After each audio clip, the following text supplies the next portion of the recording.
Working for you. Good afternoon. Good Hello? afternoon, sir. Yes, good afternoon. Yeah, good afternoon to you and the panel. Thank you. I want to think that the problem we have with the people coming forward, people don't have the confidence in the law enforcement. You know, people feel scared. So first we have to first gain the trust of the public, you know, to bring information to the law enforcement. Because people fear for their life. When they say something, even before they have the phone, the individual don't already know that you make a complaint. You understand? So you have to, you have to reach out to the society to try to regain their trust. And I feel that's one of the main things. And number two, I think you have to weed out all the bad apples in the law enforcement. Yeah, and also in customs and all over. You know, the different organizations, police, defense force, and so the bad apples, and make examples out of those people who've been doing a lot of ill will to the country. So, that's my input, sir. I'll listen off here. Thank you. Working for you, good afternoon. Yes, good afternoon to the host and your guest. Good afternoon. Yes, I'd just like to clarify something that Mr. Sutton said earlier in the aspect of that the service and support element and the band. I wanted to know if they're not initially combat trained, and if they're not, I see that as a waste of resources, because God forbid we have to get in a situation that the infantry, the A company, sustains casualties, and you have service and support staff like carpenters and cooks or secretaries who can handle a weapon to support the guys. I mean, the band in some instances, I don't know how the band is trained, if they have to go through any basic training like the infantry or the Coast Guard, but having the service, I don't know if the service support element have basic training to supplement the Alpha Company or the infantry, like with other militaries, like the Marines, use a Marine first, then a cook, a medic, whatever else after. You always have your basic training. And to add to what Mr. Sutton said, the evidence speaks for itself. I mean, it's sad to say, I don't want to sound controversial, but how many soldier-involved shootings have you ever documented as opposed to police-involved shootings? Because from my standpoint as a layman, I would think is a aspect of discipline, because to me the soldiers who have a high-powered weapon are more disciplined in using their weapon. You know, the consequences that would follow if they use the weapon improperly, as opposed to the police who and if you have to check it, basically have the same rules of engagement as the soldiers. So I don't know why you have more police-involved shootings than with the military. So that's just my 2 cents. Okay, thank you, sir. Captain Sutton, would you like to respond to? Yes. Talking about the confidence within the security forces, that's the police force. I think there is... I think there's someone on the line, 2 persons actually. Okay. We'll take these 2 calls and then we'll give you an opportunity to respond. Working for you, good afternoon. Good afternoon to you all. Yes, Captain Sutton, you mentioned that the French, the Dutch, and the English, you all work in partnership with them, so to speak, in terms of surveillance and so on, right? I would like to know if there is a collaboration with them, and if they have all of the eyes in the sky and they have different means or methods of surveillance, I would like to know, since they are all here, how is it then that there is still a seepage of all of these guns and possibly drugs into our federation? Now, you mentioned that they all have interest here.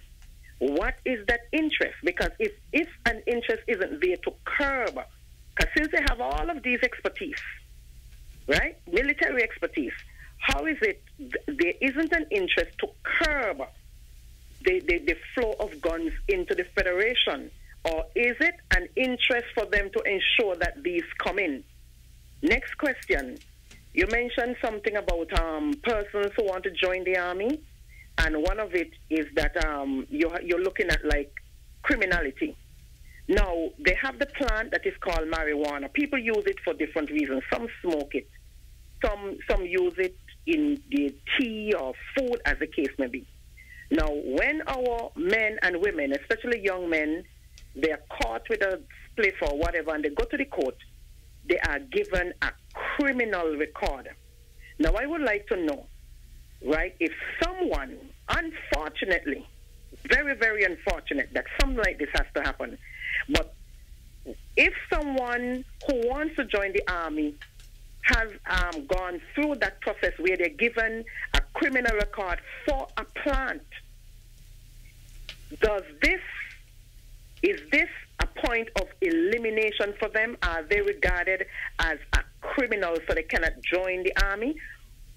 And on the backdrop of that, I would like then for you to tell me what criminality entails, if it also entails the use of marijuana with a criminal record that has been given to them. I'll listen off air. Thank you. Working for you, good afternoon. Good afternoon. Good afternoon, sir. Gentlemen, Now, to the captain.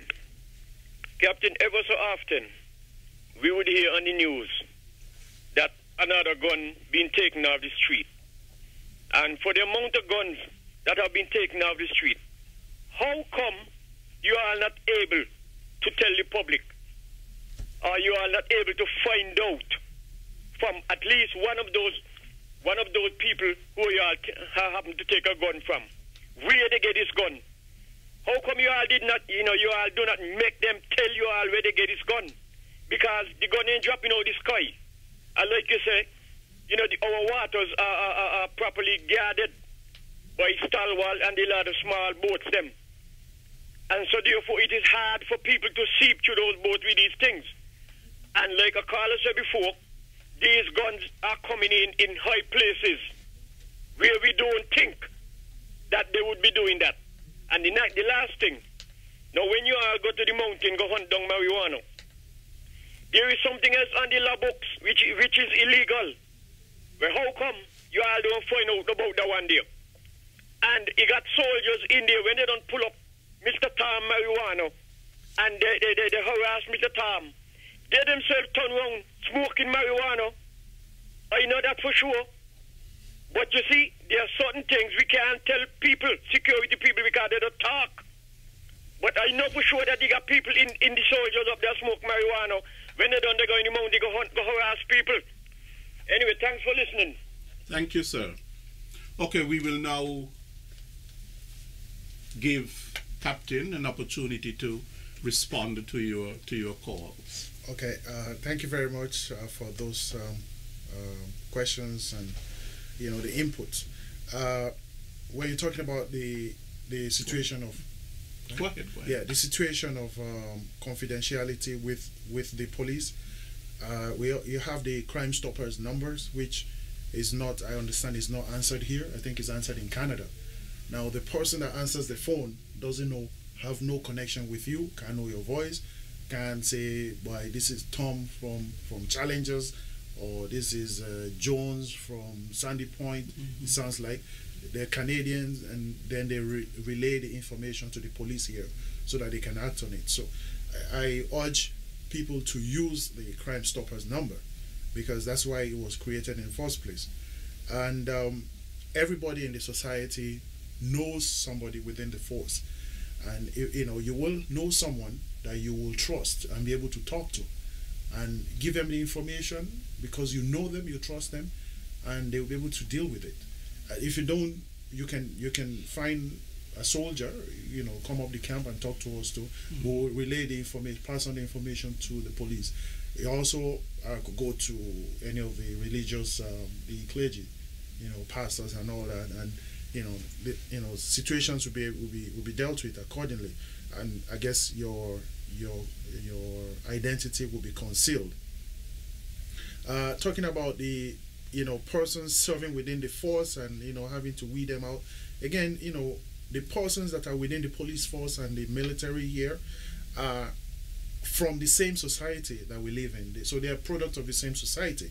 What affects the criminals affects them, affects the most religious people within the society as well. So we're all products of the same society, and it is very, very difficult to, you know, say we expect oranges when we planted bananas. You can't get it. So we have to plant orange to be able to get orange. Okay, I'm not saying that, you know, there are known persons within the military or within the police force that are, you know, engaged in criminality and then they will remain there. No, I know that will not happen, because whenever they are found out, they are disciplined. They are disciplined. I will speak specifically to the defense force. We have our process. We have our court system. We have, you know, conduct summary hearing, and if it is a serious offense, we bump it up to court martial. Okay, and the process is thorough. It's just is stipulated by the Constitution. Is thorough. It's just like any court. Okay, and if you commit certain offenses and, you know, you're found guilty, necessary, you know, they have commensurate punishment that go with them. Now, if we know during our process of recruitment that someone has a criminal record is a criminal record. And I mean, the caller that said that, does smoking marijuana constitute a criminal record? Once the police say it's a criminal, they give us a criminal record, we have to work with it. That's what we got. Because if that person uses, whether they smoke it or they drink it or they inject it or they inhale it, and is in their system, and they go overseas, they have to deal with other forces where they have to take drug tests, and they come out positive, they're coming back home. So we got to be fair. You know, you are so right with that, because the law is the law. The law is the law. That's it. And people involved in sports, for example, whenever we go on the international stage to represent St. Kitts, and you do that drug test, and it is found that you have marijuana in your system, you're done. That's it. I was on a course in the US, and it was random. We were in class, we were just about to go to lunch, and then they just said, you know, everybody just sit still. And then the boss just came in, everybody filed in, and they took us to the medical center. Nobody said anything. Nobody knew. We had spent half of the day in class going to lunch, and they just drove everybody to a medical center, and everybody had to do drug test. That was it. When we came back, 1/3 of the class was gone. It is that fast. It is that serious. It is that intense. Persons, there was one individual I saw in the hallway, he was moving his things, and he said, man, he failed the drug test. He used marijuana like 4 years ago, but they found it in his system. He's an American. He was gone. If you know the rule, the law is a law. You cannot bend the law to suit certain person, and then you bend it again. Then you don't have, there's no standard. So if you smoke it, you inhale it, you drink it, you rub it on your skin, and they can find it, then, you know, what applies, what the law says applies to you. Okay? I suppose the person's question also alludes to the fact that the person, suppose the person has reformed. If the person has reformed, right, and the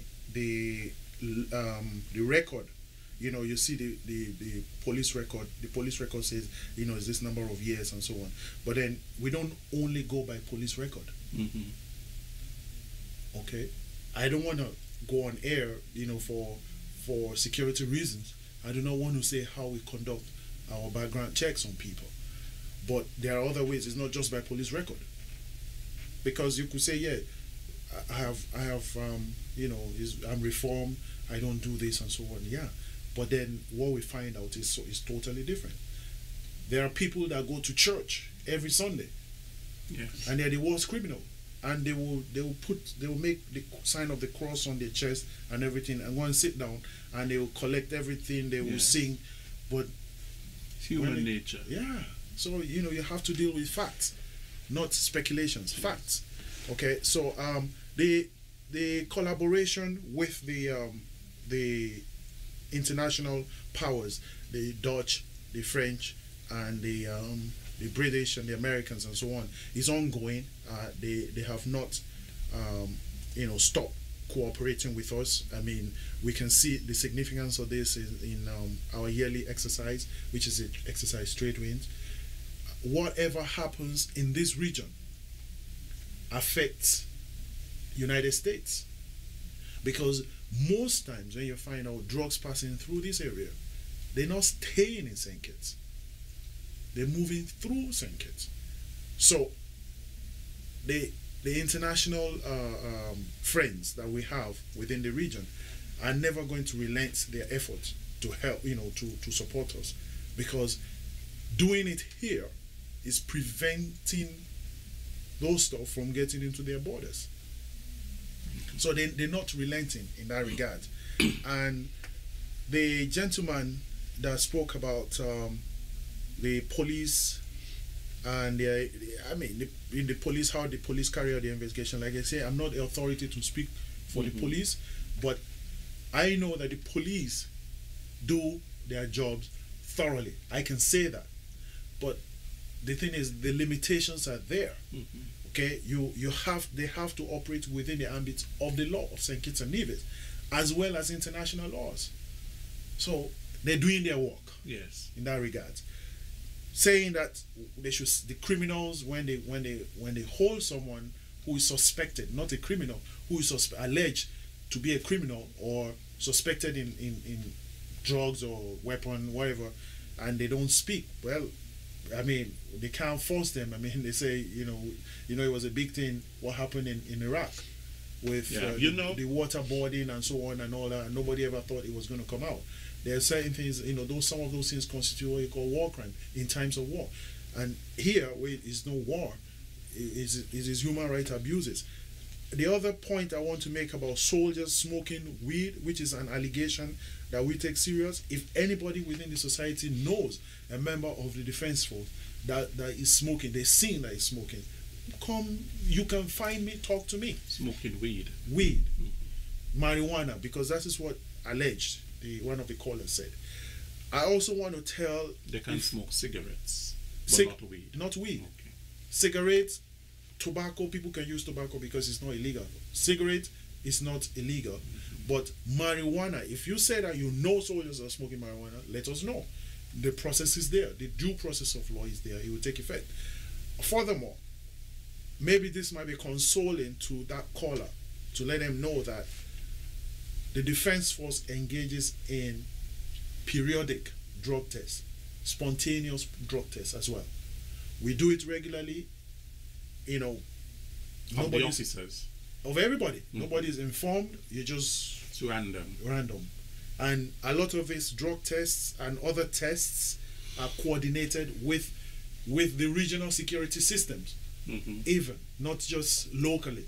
They're coordinated with the regional security system. So we cannot lie, because there are certain courses, if you want to send people on it, you have to do all these tests. Furthermore, they have to take polygraph tests. That is also being done. And if you pass it, you pass. If they do the drug test and there's none found in your system, who am I to say that there is drug in your system? Or who's anyone to say that you have, the standard has been met? There's no drug in your system. So, you continue to serve. Okay. Now, Captain, let us go back to the phone lines. The lines, of course, are open, and the numbers to call are 465-2555. That's the local number. And the overseas number is 1718-577-2916.